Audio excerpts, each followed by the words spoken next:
Hey guys, welcome back to my YouTube channel. So in today's video, we are going to discuss about how to install Brave.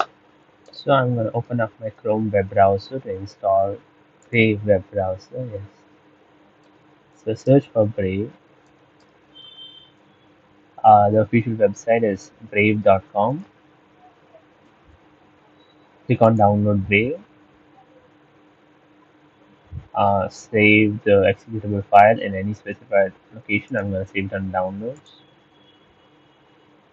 And once the download is complete, open the file and click on yes. You can feel free to close the browser. This is getting interesting.